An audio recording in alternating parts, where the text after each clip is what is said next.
मार्गशीर्ष माह की कथा अध्याय 18 में आप सबका स्वागत है। आज की मार्गशीर्ष मास कथा 18वें अध्याय में हम श्री कृष्ण की महिमा का विवरण आप सबके समक्ष लेकर उपस्थित हुए हैं। चैनल पर नए हैं तो सब्सक्राइब करें, बेल आइकन को जरूर से जरूर प्रेस करें। आने वाले सभी अपडेट आप तक पहुंचते रहें। जय श्री राधे, जय श्री कृष्ण।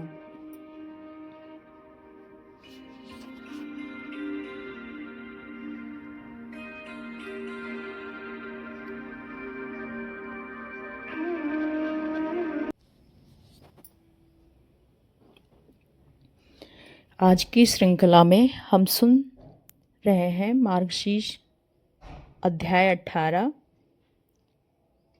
आइए आज की कथा आरंभ करते हैं। भगवान श्री कृष्ण एक और मधुर लीला सुनाते हुए श्री नारायण ने कहा, मुनि, एक दिन आनंद पूर्वक महाराज नंद के अपने वृंदावन में इंद्र समेत इन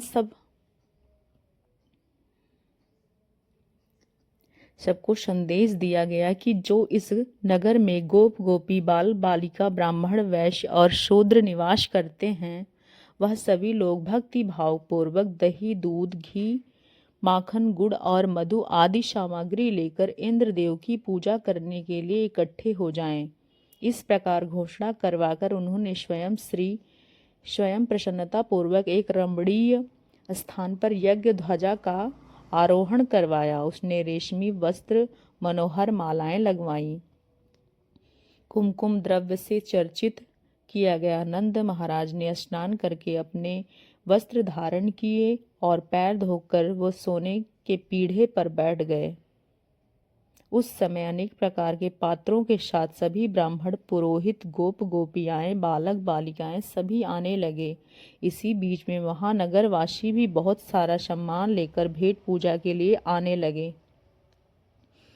ब्रह्मा तेज युक्त अनेक ऋषि मुनि जैसे गर्ग, जैमिनी, कृष्ण, दैत्य आदि अपने अपने शिष्य गणों के साथ वहां पधारे। बाकी ब्राह्मण, क्षत्रिय, वैश्य, शूद्र, बंदी, भिक्षुक सभी आने लगे। महाराज ने सबका स्वागत और सत्कार किया और ब्राह्मण पाक तैयार करने लगे। वह संपूर्ण स्थान पुष्प मालाओं से सुसज्जित था। चारों ओर सुगंध फैली हुई थी। भांति भांति की मिठाइयाँ, पकवान, फल हजारों लाखों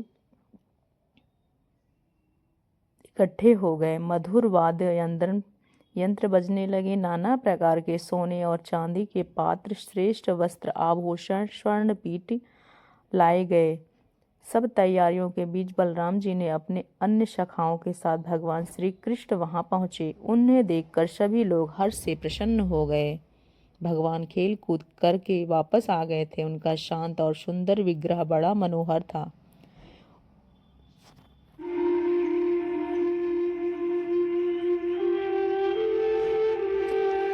रथ में सिंहासन पर बैठे हुए अपने पिता को इस तरीके से देखकर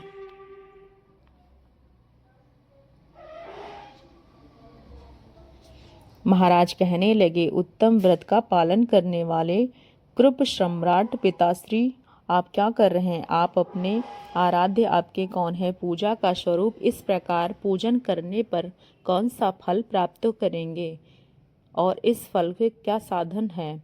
आप पूजा में विघ्न पड़ जाए और देवता रुष्ट हो जाएं तो क्या होता है? पिताश्री, विप्र रूपधारी श्री हरि नैवेद्य को साक्षात ग्रहण करते हैं, इसलिए ब्राह्मण से संतुष्ट हो जाने पर सभी देवता भी संतुष्ट हो जाते हैं।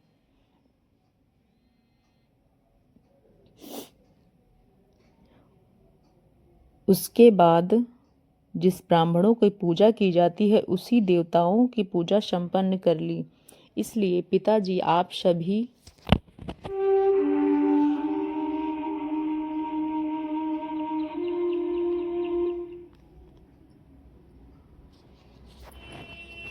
क्योंकि वो इस लोक के परलोक फलदाता होते हैं। जो श्री हरि की आराधना करने वाले ब्राह्मण हैं वो भगवान को सबसे अधिक प्रिय और वही ब्राह्मण संपूर्ण तीर्थों में भ्रमण और स्नान करने से जो पुण्य फल मिलता है वह श्री भक्ति ब्राह्मण का दर्शन मात्र से मिल जाता है।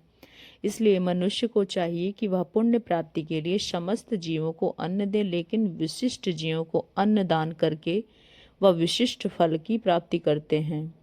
यह सारे संचय द्रव्य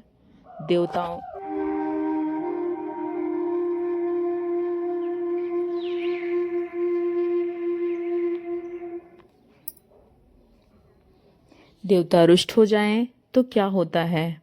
श्री हरि नैवेद्य ने साक्षात ग्रहण करते हुए इस ब्राह्मण को संतुष्ट हो जाने पर सभी देवता भी संतुष्ट हो जाते हैं। इस प्रकार की प्रतिक्रिया करनी चाहिए।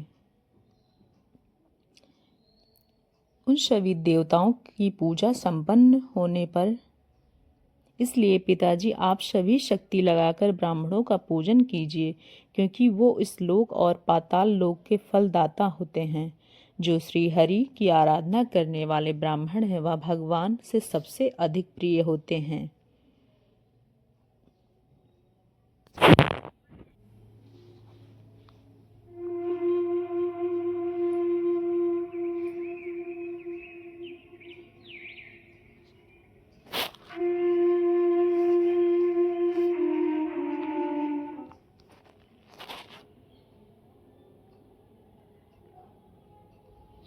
तत्काल तीर्थ स्थान का फल मिलता है। जहाँ पर भी रहती है उस स्थलों में तीर्थ कहा जाता है। उस स्थान पर प्राणों को त्याग करके मनुष्य तत्काल मुक्ति पा लेता है। इतना कहकर भगवान श्री कृष्ण चुप हो गए और तब नंद महाराज ने मुस्कुराते हुए कहा, हे वत्स, यह महात्मा। इस प्रकार से संपूर्ण पूजा, शंखनाद, हरि नाम का कीर्तन होने लगे। गर्ग के वेदों का मंगल कांड का पाठ किया और उस समय भगवान श्री कृष्ण स्वयं गिरिराज जी के पास जाकर दूसरा स्वरूप धारण करके बोलने लगे, मैं साक्षात गोवर्धन पर्वत हूँ। आप लोगों द्वारा दी गई भोज्य वस्तुएं खा रहा हूँ। आप मुझसे ही वर मांगिए। उस समय भगवान श्री कृष्ण ने नंद महाराज से कहा, पिताजी देखिए, स्वयं गिरिराज जी प्रकट हुए हैं। अब उनसे वर मांगिए, आपका अवश्य कल्याण होगा। तब गोपराज नंद ने हृदयदास हरि भक्ति से वर मांगा। परोसी सामग्री खाकर वरदान देकर गिरिराज ने अदृश्य हो गए। उसके बाद नंद महाराज ने सभी ऋषियों, मुनियों, ब्राह्मणों और सभी मुनिजनों को भोजन करवाया। उन्हें धन दान देकर आनंद पूर्वक नंद महाराज, यशोदा मैया, सभी अपने अपने घर को वापस आ जाते हैं। अब इस कथा के समाप्त होने पर सभी लोग खुशी पूर्वक थे। दुखी थे तो केवल महाराज देवराज इंद्र। इस कथा को आगे बढ़ने से पहले आपको अध्याय 19 की पड़ाव को सुनना होगा, जो कि आप अगली श्रृंखला में सुनेंगे। तब तक के लिए राधे राधे।